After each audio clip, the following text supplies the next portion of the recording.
Olá, bom dia pessoal. Estamos entrando aqui na live desta semana, aguardando a Caroline Arcari para começar os nossos trabalhos de hoje.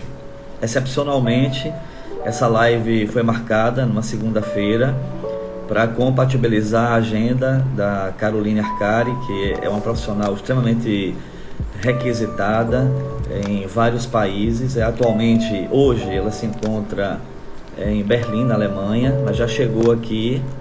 Eu já vou chamá-la para entrar. O pessoal está juntando aí. Enquanto o pessoal está juntando, a gente vai aguardar mais uns minutinhos para começar. Oi! Olá, tudo bom? Que alegria ver você, Caroline.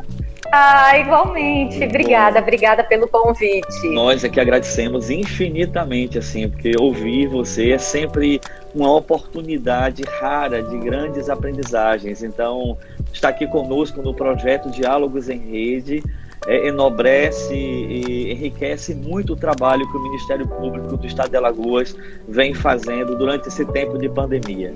Então, assim, a gente quer agradecer em nome de todos que fazem parte do projeto, em nome do Ministério Público do Estado de Alagoas, a sua disponibilidade em estar aqui conosco hoje com o público que é basicamente formado de educadores, conselheiros tutelares, estudantes de direito, promotores, juízes, do estado de Alagoas e de vários estados do país. Assim, o projeto ganhou uma dimensão enorme e a gente fica muito feliz por isso, e muito dessa dimensão que foi alcançada por conta das pessoas, dos profissionais que têm comparecido dentro do projeto para contribuir com a sua fala, com a sua aprendizagem, né?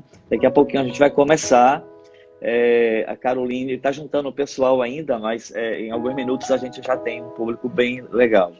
A Caroline Arcari, ela já esteve conosco em Alagoas, num trabalho junto com o Conselho Tutelar de Rio Largo, e fez uma apresentação brilhante, assim, foi muito emocionante e muito inspiradora para todos nós. E agora volta no projeto Diálogos em Redes.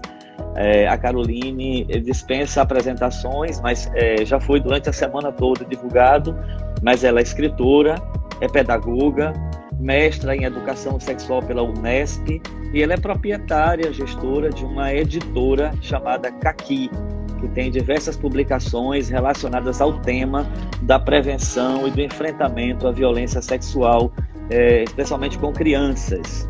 Ela é pesquisadora na área de enfrentamento à violência sexual e criou dois personagens emblemáticos no país e no mundo todo, né, que já são personagens conhecidos em muitos países, que é Pipo e Fifi, que ensina como fazer uma proteção de qualidade e preocupada e pedagógica contra a violência sexual.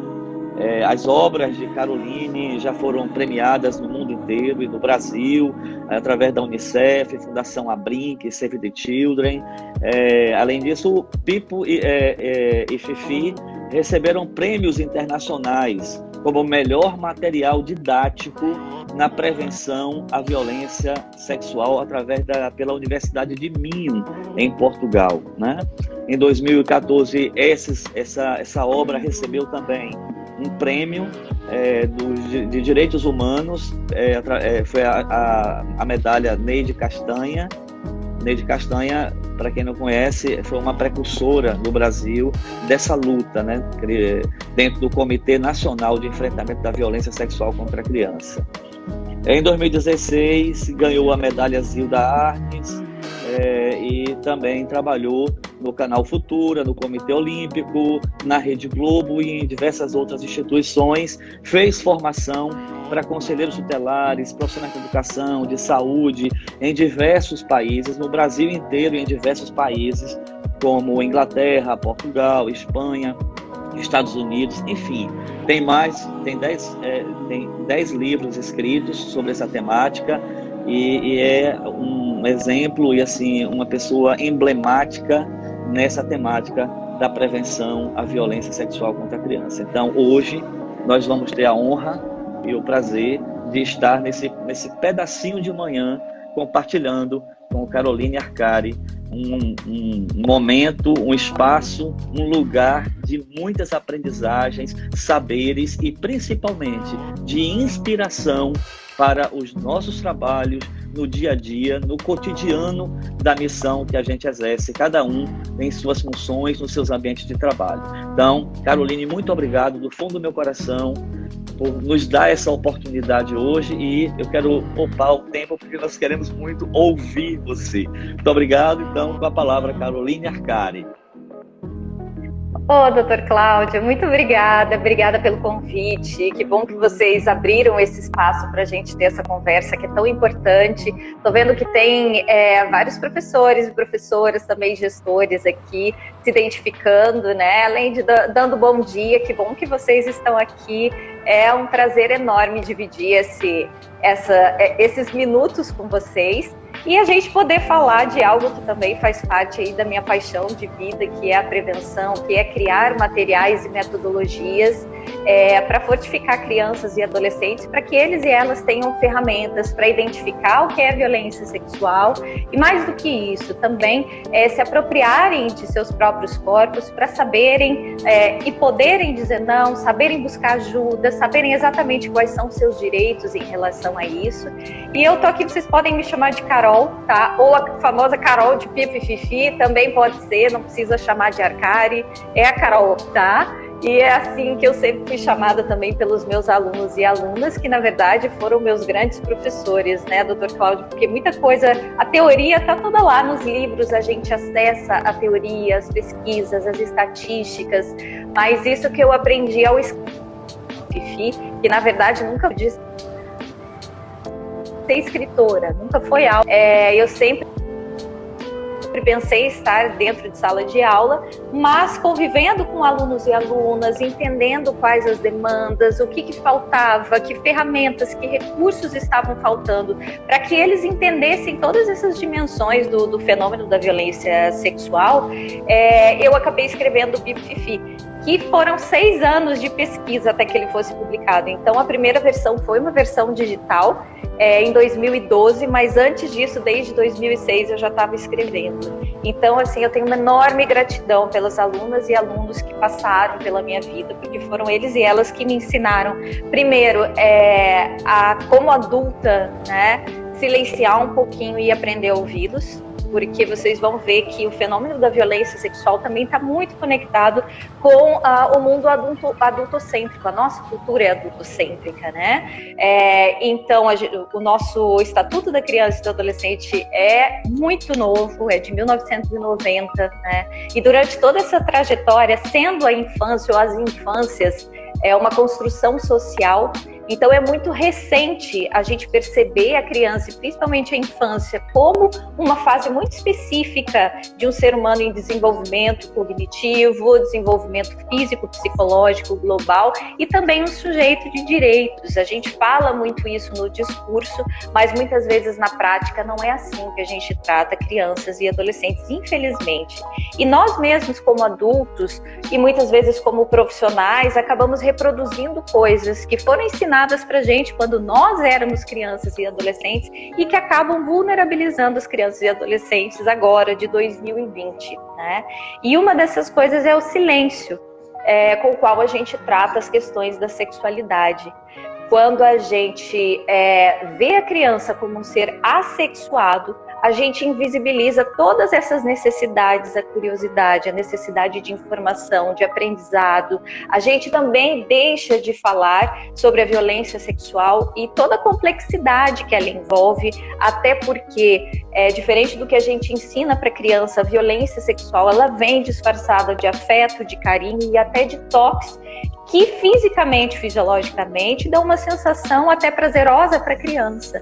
E enquanto a gente não falar sobre isso de maneira muito clara, muito assertiva, a gente não consegue fazer a prevenção. Então, Pipi Fifi vem dessa aprendizagem. A minha primeira formação foi a graduação de pedagogia. Aliás, antes disso, eu sou da época do magistério. Eu fiz 4 anos de magistério, quando ainda era junto com o antigo segundo grau, que hoje a gente chama de ensino médio. médio. Então eu fiz magistério, foi lá que eu comecei o meu contato com as crianças, depois pedagogia. Então eu estive em sala de aula durante muito tempo e depois no projeto social chamado Escola de Ser, que foi um projeto que aconteceu durante 10 anos lá em Goiás, no interior de Goiás, uma cidade chamada Rio Verde. E em Rio Verde nós ficávamos na periferia da cidade. Então, durante 10 anos, eu morei em Goiás, eu tenho essa mistura de sotaques, porque eu nasci em Curitiba, morei em Goiás, fui para o Rio. Agora eu nem sei dizer onde eu moro, porque eu estou pelo mundo, mas estou carregando esse monte de sotaque aqui. Mas foi lá em Goiás que eu aprendi tudo isso. E uma coisa interessante, doutor Cláudio, porque eu fiz a minha formação em pedagogia, ela é toda pautada no ensino tradicional, que possivelmente você vivenciou, né, esse ensino que é focado no conteúdo, é um ensino enciclopédico, as crianças estão todas enfileiradas, as crianças estão ali em sala de aula, a gente tem as carteiras, a lousa, né? O foco é nos professores, é nos adultos e é nos conteúdos. Tanto que quem constrói o currículo são os adultos. O currículo já está pronto quando a criança chega em sala de aula. Já está lá tudo que ela vai aprender, dividido por faixa etária. E o pior ainda, né? E vocês já vão entender por que é pior. Os livros também já estão escolhidos, os livros didáticos. E é muito insano a gente pensar que em 2020 a gente tem uma sala de aula aí com 35 alunos, com 35 carteiras, com 35 cadeiras e 35 livros didáticos iguaizinhos. Sendo que a gente podia ter 35 livros diferentes para que houvesse uma construção coletiva, diferentes perspectivas e diferentes formas, né, de se chegar ao conhecimento, não só no livro, inclusive, e não só por meio da tecnologia, mas pesquisando o bairro, trazendo pessoas para falar dentro da escola. Então, eu vou partir dessa fala, primeiro, para a gente entender, porque eu sei que além de professores, a gente tem aqui conselheiros tutelares, psicólogos, assistentes sociais de CRAS, do CREAS, a gente tem possivelmente profissionais da segurança pública, do âmbito judiciário, né? Então eu vou ampliar um pouquinho a fala, mas eu sei que todos vocês foram para a escola.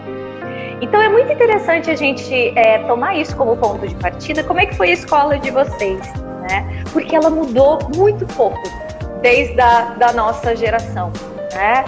Ela mudou pouco, a gente ainda mantém muitos rituais, que são rituais que já estão absolutamente ultrapassados e que não atendem à demanda das crianças de hoje. Então a gente continua repetindo, sim, o ritual da prova, o conhecimento é medido pelas provas, as crianças, elas são tratadas como se fossem absolutamente todas iguais, porque a escola continua sendo a forminha de gelo, né? Na forminha de gelo a gente tem tudo, o gelinho sai tudo no mesmo formato, né? Cubinhos. E as crianças que vêm para a escola, elas têm história de vida, pensamentos, culturas, religiões diferentes, vivências. E a gente quer colocar todas essas crianças que têm formatos lindos, maravilhosos, cores diferentes, dentro dessa forminha. E é assim que a criança sai da escola, infelizmente. E isso é um processo violento, né? Imaginem a gente cortar esses formatos, a gente tentar colocar um círculo dentro de um quadrado, a gente tentar colocar um formato diverso dentro para virar um cubinho. Esse processo já é violento, tentar transformar as crianças em seres absolutamente iguais, né? Você ter uma homogeneidade que é muito forçada dentro da sala de aula. E nesses rituais há muito controle sobre os corpos, né? Seja na escola, seja em sala, seja em casa, seja em outros espaços onde a criança vai. É muito comum disciplinar a criança pelo controle do corpo dela.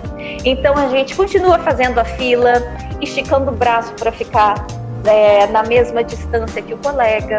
Só pode ir embora quem deitar a cabeça na carteira. E aí tem as coisas bizarras que acontecem dentro de sala de aula, que a criança continua tendo só 15 minutos do recreio, né? Como se correr, brincar, conversar, dialogar, resolver as tretas lá com os colegas, como se isso não fosse aprendizagem, né? E tudo isso fica, infelizmente, só em 15 minutos, né? E aí não pode correr porque não tem muito espaço. Lá em Goiás era um tal de controle de se a criança ia suar ou não.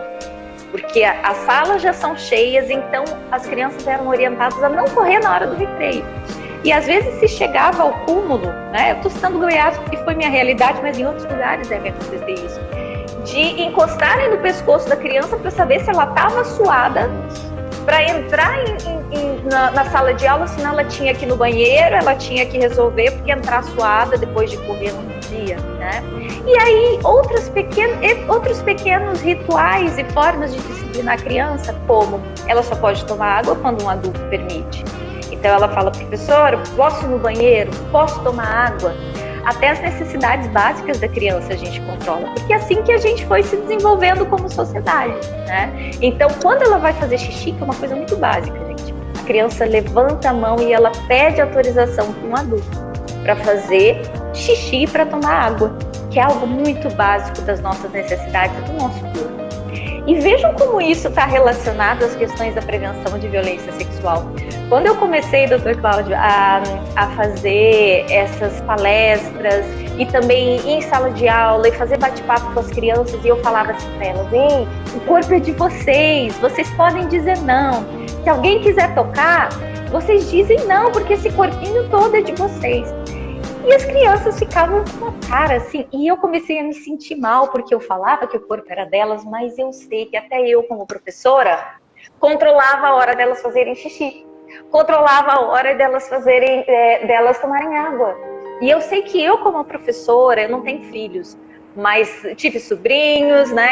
E eu mesma já fiz aquela bizarrice de quando a criança briga, né? Brigam entre irmãos, brigam entre primos, aí o adulto vai lá, sempre vem uma criança chorando, avisando que a outra quebrou o brinquedo, né? Ou que a outra xingou.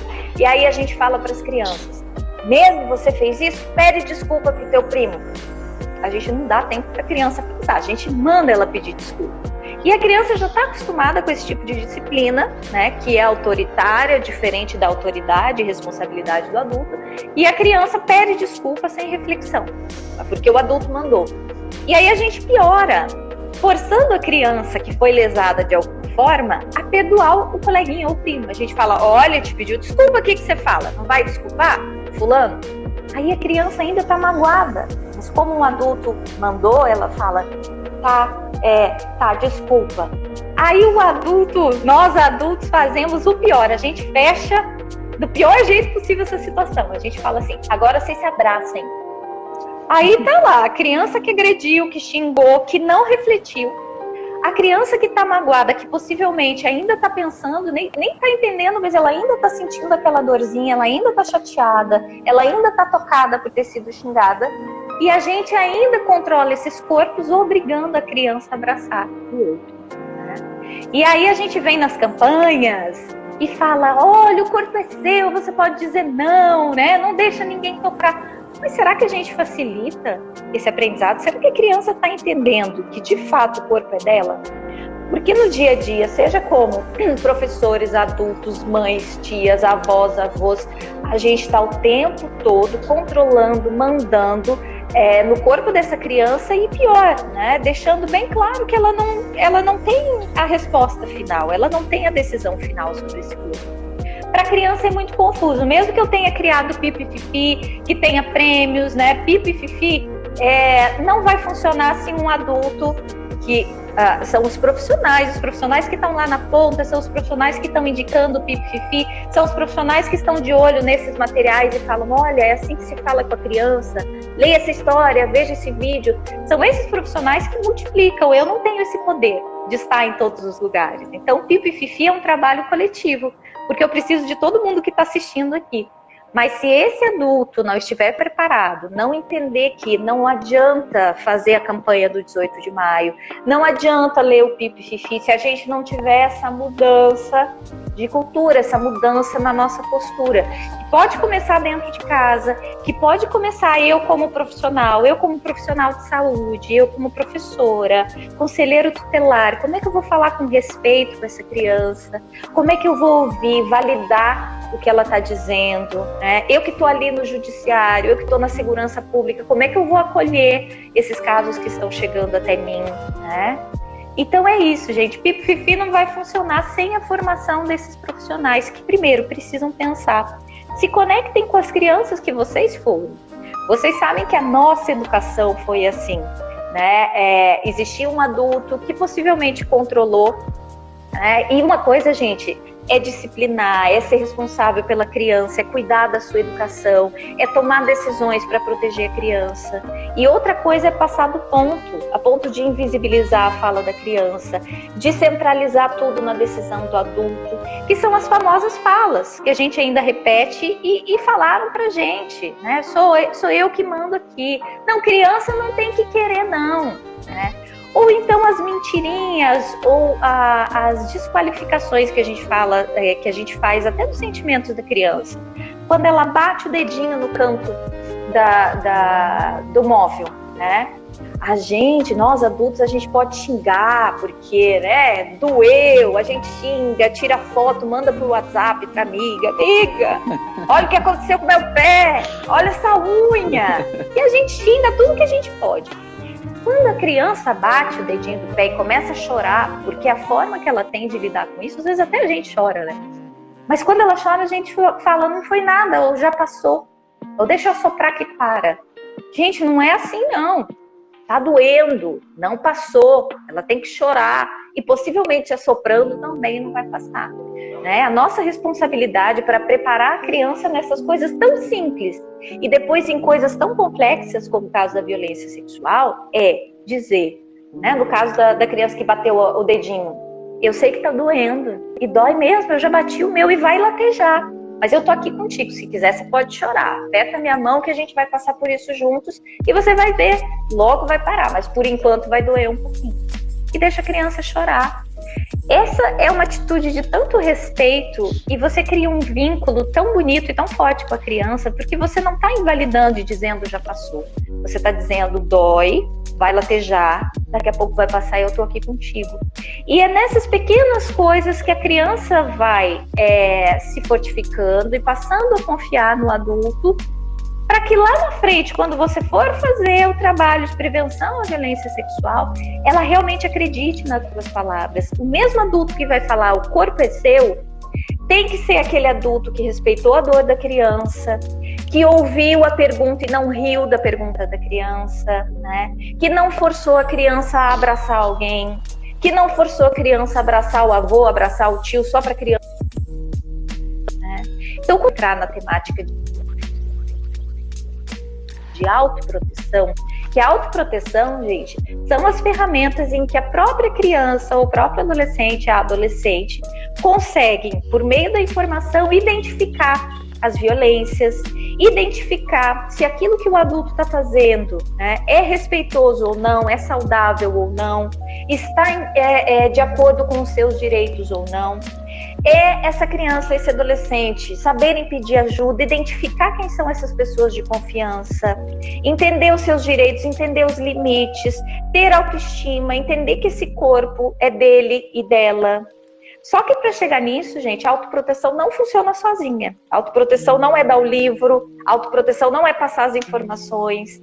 A autoproteção, ela só se sustenta quando nós adultos, né, primeiro, nos responsabilizamos por políticas públicas que garantam que essa informação chegue até ela, porque nós precisamos de espaços formais para essa informação chegar ali, né? É prioridade da família passar essas informações, que a gente pode chamar de educação sexual, pode.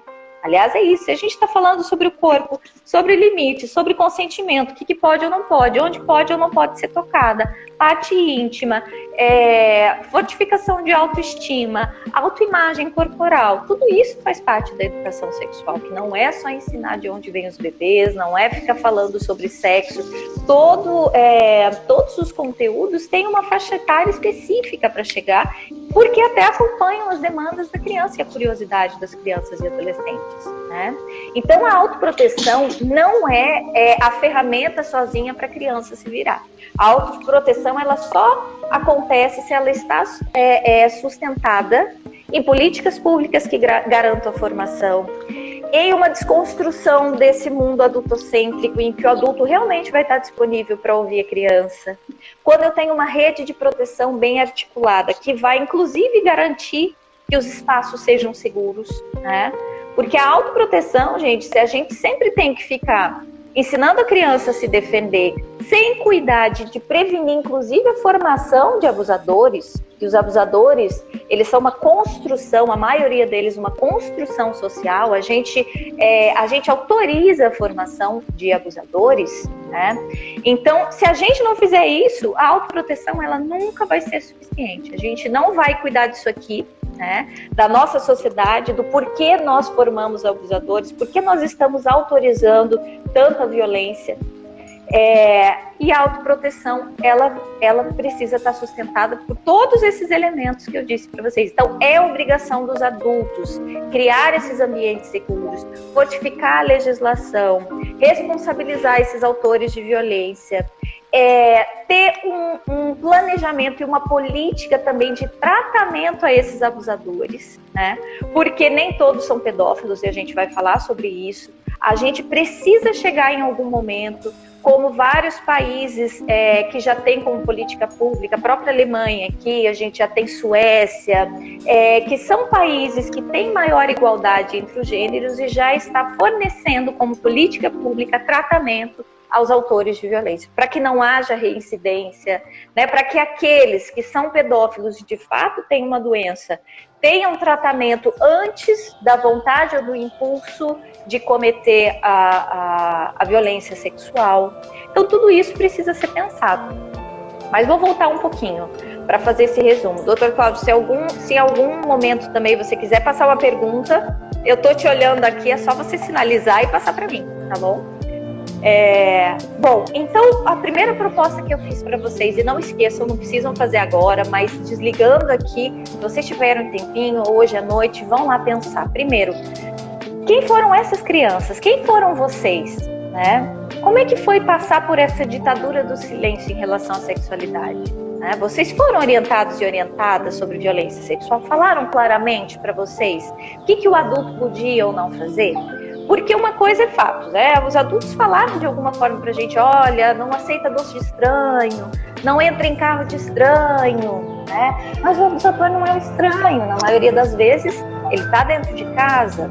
Os maiores denunciados são os pais biológicos, seguidos por padrastos, tios, cunhados, avós. Mulher abusa, mulheres também abusam, né? Menos de 5% a gente tem nas nossas estatísticas pelo Disque 100, mas mulheres também abusam, né?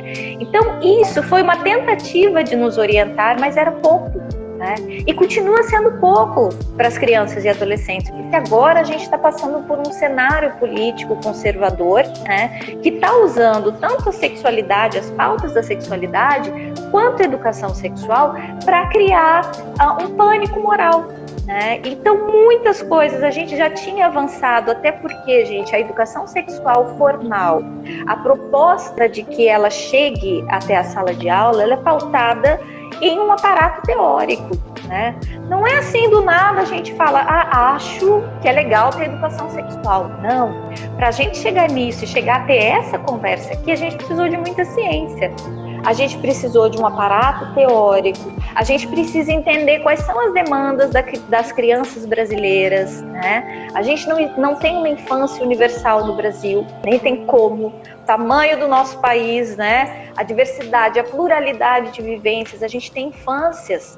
A gente tem a infância da criança que está no centro da cidade, da criança que está na periferia, a gente tem das crianças ribeirinhas, das crianças indígenas, a infância das crianças negras, das crianças que estão vivendo no morro, das crianças que sofrem violência policial, né?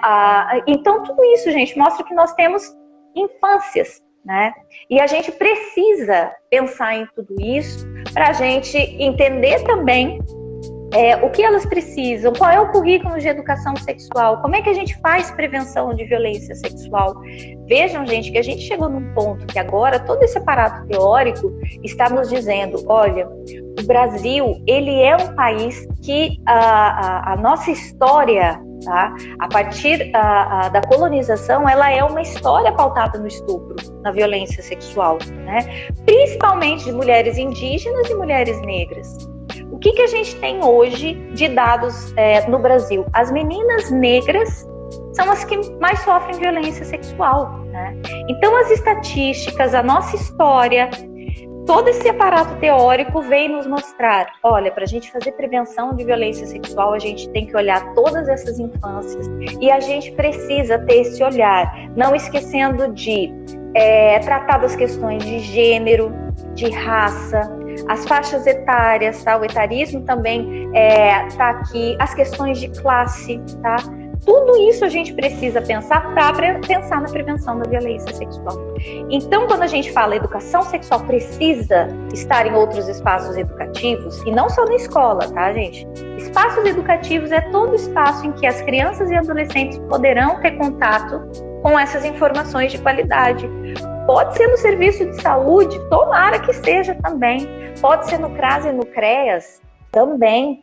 Pode ser que lá na hora do depoimento especial seja exatamente o momento para a criança entender o que está acontecendo, ela ser orientada de tudo que vai acontecer, os direitos dela. Vejam que todo o processo para se chegar até o depoimento especial também é um processo educativo, né? A criança saber que ela tem o direito de não falar nada, que ela tem o direito de ser ouvida, que ela tem o direito de ser ouvida em um espaço que é específico para ela, com muito respeito, com um profissional também, que tem todo o conhecimento para isso. Vejam que todos esses espaços são espaços educativos, né? Então, gente, é muita coisa para a gente falar. Eu adoraria, na verdade, ter assim, umas 30 horas com vocês, mas eu estou fazendo esse panorama para vocês entenderem que nós, como profissionais, podemos ir atrás de muita informação, e vou deixar também vários links para que vocês tenham acesso a PlipFifi, tá? Gratuitamente, inclusive, possam fazer download de vídeos, de áudios, de PDFs, para vocês terem acesso a tudo isso, tá? E informação a gente tem bastante, mas a gente precisa entrar em contato com a nossa criança, lembrar como o silêncio possivelmente nos trouxe muitos desafios, muitas dificuldades, né? Eu não tenho dúvida de que muita gente que está aqui nos assistindo também vivenciou violência sexual, também teve uma situação de violência sexual na sua história de vida, pode ter sido na infância ou na adolescência. Gente, estatisticamente, existe como é que é o termo? Não é previsão, tem outro termo para isso. Eu estou falando tanto inglês, espanhol e ouvindo tanto alemão. Que esses dias eu estava falando com um amigo brasileiro, doutor Cláudio. Em inglês, a gente estava jantando, eu fiz uma pergunta em inglês para ele. Carol, por que você está falando em inglês? É estimativa, é isso que eu queria chegar. A estimativa é que até 27% dos meninos e 36% das meninas estejam passando ou passarão por algum episódio de violência sexual em suas vidas, até os 12 anos de idade. Né? Então, se a gente trouxer isso para a nossa geração, né, os adultos que estão aqui assistindo, os profissionais, né, a gente possivelmente tem um número muito grande de espectadores, né, que devem estar lembrando alguma coisa. Puxa, isso aconteceu na minha vida, talvez se eu tivesse tido acesso à informação, né, talvez se eu estivesse um pouquinho mais fortificado. Eu recebo muito e-mail de pais, inclusive de professores, porque eu trabalho muito com a formação desse grupo, dizendo exatamente isso. Poxa, se eu tivesse tido minimamente alguma informação, talvez essa violência não tivesse acontecido comigo, ou talvez ela cessasse em um momento em que eu não me sentisse tão fragilizada, ou que não trouxesse tantas consequências, inclusive para o meu corpo, para o meu psicológico, né? Tem crianças que vivenciam o abuso sexual por anos, gente. Muitas vezes a gente imagina, né, quando chegou lá no serviço, lá no conselho tutelar, lá na delegacia, que aquela ação foi uma ação pontual que alguém de repente descobriu. Na verdade, quando chega nesse ponto da denúncia, possivelmente aquela criança já vivenciou o processo abusivo por alguns meses, por alguns anos, o que é o mais comum, né? E o mecanismo do silêncio durou por muito tempo naquela família ou naquela relação que a criança, que o abusador estabeleceu com essa criança. Então a gente tem que lembrar disso também, né? Como é que é a violência sexual? Não existe também um tipo de violência para a gente falar, olha, acontece assim, né? Existe, claro, por experiência, porque eu já tive contato com mais de 1000 denúncias, 1000 processos, né? Então, tanto pelas histórias, quanto durante as pesquisas, acesso a todo o histórico da criança, desde a entrada no conselho tutelar, até a chegada na delegacia, o encaminhamento para o exame de corpo de delito. Algumas coisas, elas são muito comuns nessas histórias, né? Que as próprias estatísticas vêm mostrar. Que o abusador costuma estar dentro desse ambiente familiar, né? Que ele costuma ser uma pessoa que age para realmente ser uma pessoa acima de qualquer suspeita. Ele é bacana, é trabalhador, é legal, conquista a confiança da família, né? Ele não é uma pessoa que visivelmente, pelo comportamento, a gente olha e fala, nossa, que pessoa esquisita, deve ser abusadora. Não é assim, nossa, que cara legal, né? Nossa, que pessoa bacana, nossa, que instrutor incrível, né? Ou nossa, que pastor, ou nossa, que padre fabuloso, ou nossa, que pode ser qualquer religião, gente. Nossa, que presidente de centro espírita incrível, pessoa confiável, tá? É assim, gente. Senão o abusador, ele logo vai ser pego. Então ele constrói uma forma de abordar a criança.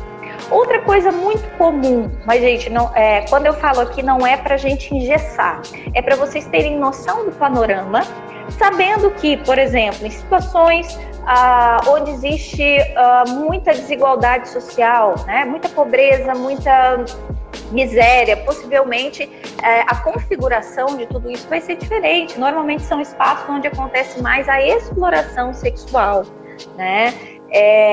Tem espaços em que a violência física ela acontece de forma mais enfática, né?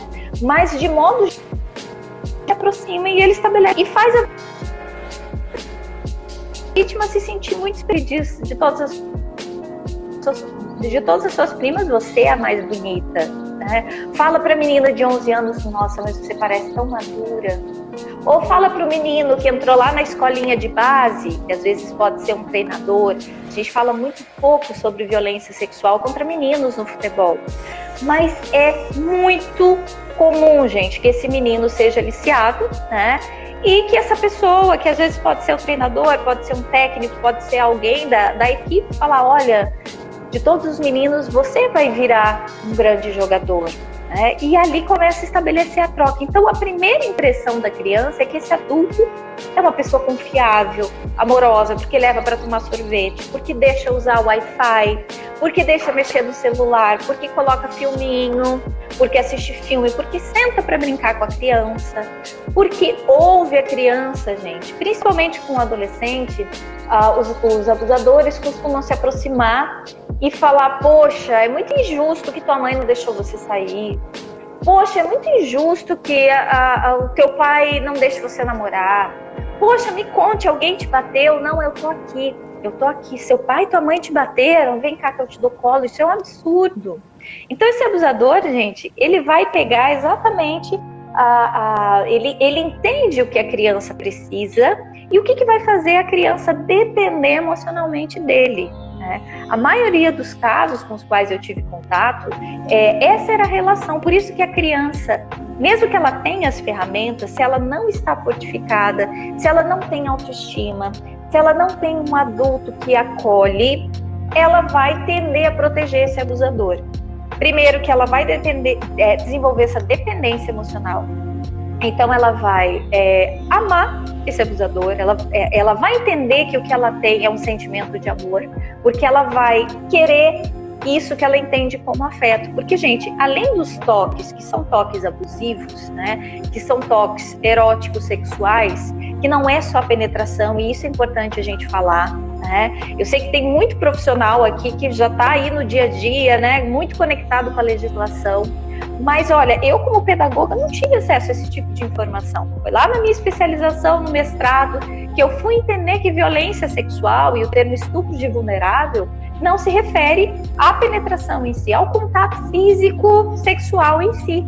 né? A conjunção carnal, que na nossa legislação é penetração pênis-vagina, e o contato pênis-boca, pênis-ânus, que a gente chama de ato libidinoso, não é só isso. Não é aí que se resume a violência sexual. Outros atos libidinosos, a tentativa, né, de ter esse contato sexual, os toques com a mão, a masturbação, a fazer a criança também tocar no adulto, né, o que a gente conhece que os pesquisadores chamam de penetração seca, que é encaixar o órgão genital no meio das coxas da criança, para não deixar nenhum vestígio. Normalmente isso é feito com preservativo, né? Então é uma forma do abusador se satisfazer sexualmente, sem deixar alguma evidência física na criança, né? Então tudo isso é estupro de vulnerável. E nesse termo guarda-chuva, que a gente pode chamar violência sexual, a gente tem a violência com e sem contato físico. Então, enviar material pornográfico para a criança, incentivar a criança a assistir, porque também é uma forma de dessensibilizá-la, né? Assistir material pornográfico, também acessar redes sociais, pedir para a criança mandar fotos, a criança ou adolescente, em troca de alguma coisa, né? Fazer com que a criança tenha contato com essas fotos, providenciar o que a gente conhece como pornografia infantil, né? Que às vezes não tem o toque na criança, mas o adulto está ali pedindo para a criança fazer alguma pose. Às vezes isso acontece, gente, até por redes sociais, tá? Por uso da tecnologia. Não é o contato físico, mas a orientação da criança. Agora tira tal parte do corpo, agora abre as pernas, né? Tudo isso, gente, é violência sexual. E veja, às vezes é um cidadão que a gente nem sabe em que lugar do mundo tá, mas a violência está acontecendo ali pelo meio digital, tá? Isso também é violência sexual. Então a gente precisa ampliar essa nossa visão, os nossos conceitos, alinhar essa nossa linguagem, entender que a violência sexual é algo, né, bastante complexo. E veja, em uma linha do tempo, tá? Se a gente pegar aí a história de uma criança, por exemplo, que foi abusada durante 5 anos por alguém da família, tenho certeza que esse começo provavelmente começou com violência sexual sem contato físico, tá? Até o adulto chegar a tocar na criança, nas partes íntimas, gente, é um processo. E esse autor da violência, ele se satisfaz com todas essas abordagens. Quando ele seleciona a vítima, ele sente prazer. Quando ele consegue criar um vínculo, tá? É como se fosse, é uma comparação bizarra, tá, gente? Não é, mas na cabeça do abusador é como se fosse um namoro, né? Do mesmo jeito que a gente vibra quando a gente está no começo de um relacionamento, quando vem uma mensagem, né? Quando a pessoa que a gente gosta responde às nossas investidas, para o abusador e na cabeça dele, principalmente para o pedófilo, tudo isso é prazeroso. Então, selecionar a vítima, né? As primeiras abordagens e ter uma resposta positiva da criança, ele está se satisfazendo. E ele não vai direto tocar na criança ou propor um contato sexual ou concretizar algo com contato físico ou com penetração, né? Ele começa mesmo fazendo carinho no cabelo, pegando no ombro. Se vocês puderem, tô acompanhando aqui o horário, tá? Se vocês puderem, depois vão lá no YouTube e digitem, sabem aquela apresentadora Oprah Winfrey? Se escreve O-P-R-A-H, Oprah Winfrey, tá? Coloquem lá, entrevista com abusadores sexuais, Oprah Winfrey. É um vídeo de mais ou menos 20 minutos, da década de 90, em que ela entrevista 4 abusadores, Eu já anotei 4 aqui, autores vou de mandar violência. para todo mundo. Ótimo, faz isso por gentileza. É muito interessante porque vocês conseguem ter um panorama, é uma coisa muito ousada. Poucos ousaram repetir isso, que é fazer entrevista diretamente com autores de violência, e ali vocês vão encontrar tanto o pedófilo quanto o abusador ocasional falando explicitamente como eles se aproximaram da criança, como eles se sentiram. Um deles até fala que ele era um parente muito próximo da vítima, e ele fala: quando eu consegui me aproximar, quando eu vi que eu consegui fazer algo mais íntimo, eu me senti a pessoa mais poderosa do mundo. Eu me senti o rei do mundo. É assim que ele fala. Então, gente, aí a gente já vai começar a entrar numa outra temática, que é que a violência sexual, ela não é só sobre prazer sexual, ela é também sobre o prazer de exercer controle sobre alguém, né? E para o abusador, a criança ou adolescente, são objetos, né? Objetos para eles poderem se satisfazer sexualmente, mas também satisfazer a necessidade de controle sobre alguém, tá? É sobre controle, não é só sobre prazer e satisfação sexual, ok? Então vocês vão ver com esse vídeo, para vocês conseguirem ampliar um pouquinho mais esse conhecimento em relação à violência sexual, que existe esse planejamento e que tudo isso é prazeroso. Se aproximar da vítima, conseguir estabelecer vínculo, perceber que a vítima necessita da presença desse abusador, quer sim ir passear, quer ir para casa dele, quer assistir filme, né? E aí quando a vítima desenvolve essa dependência emocional, aí é quando o abusador começa a barganhar. Ah, mas eu quero ficar mais com você. Ah, mas não vai brincar com seus amigos, não. Ah, hoje fica aqui. Ou então, você não quer ficar comigo? Eu vou ficar triste, nossa, eu vou chorar, né? E a criança, gente, ela passa a gostar tanto desse adulto que se ele faz uma chantagem muito simples, que é uma chantagem emocional, né?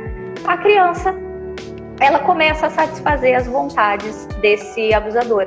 Então, depois, o abusador consegue o silêncio, mesmo quando a criança está cansada das abordagens, mesmo quando ela não quer mais, quando ela passa a perceber que aquilo não é carinho, que aquilo não é uma relação saudável e começa a ter vontade de dizer não, de buscar ajuda, ele começa a estabelecer essa barganha, essa chantagem. Então ele fala, ai, nossa, eu tô tão sozinho, nossa, se você fizer isso, eu vou me matar.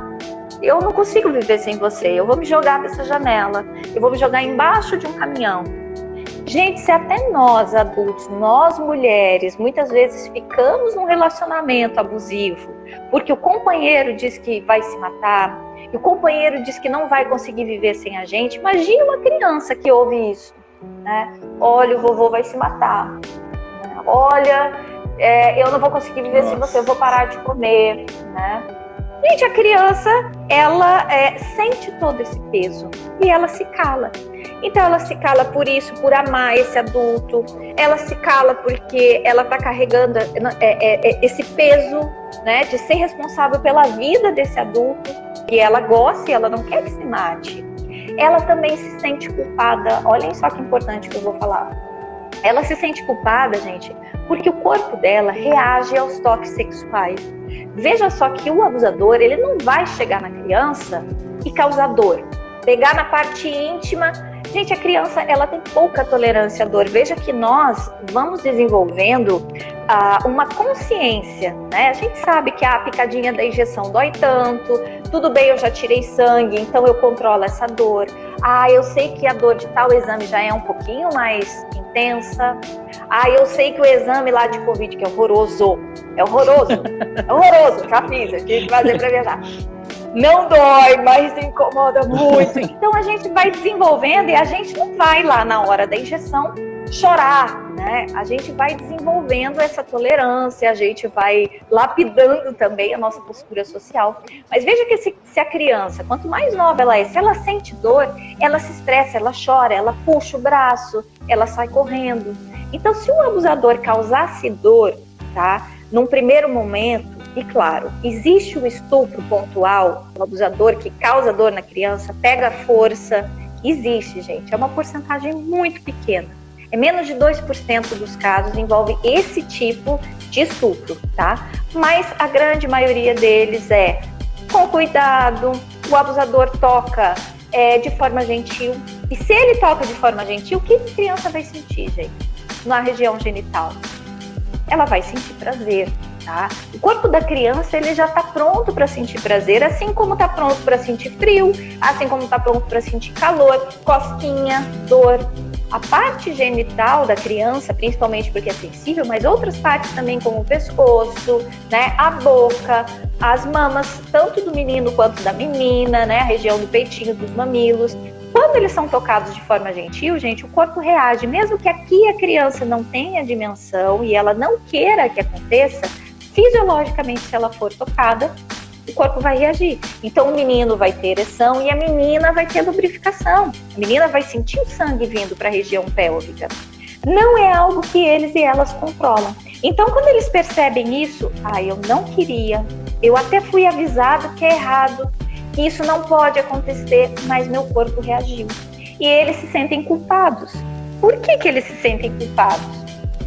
Porque a gente nunca falou, nós adultos responsáveis por desenvolver essa autoproteção junto com a criança, por falar do corpo, por dar informação sobre sexualidade, a gente não fala, olha, teu corpo é assim, essa é a tua parte íntima, você tem uma vulva, você tem um pênis, né? São partes especiais, são partes sensíveis. Às vezes, quando você tá lavando, limpando, você vai sentir uma cosquinha, você vai sentir uma coisa gostosa, tá? E tá tudo bem, teu corpo é assim. Agora, se um adulto não autorizado tocar nas suas partes íntimas, que não for para dar banho, não for um médico lá para examinar por necessidade, se ele tocar em você, primeiro, nessa parte, ele não pode fazer isso. Depois, ele não pode guardar segredo.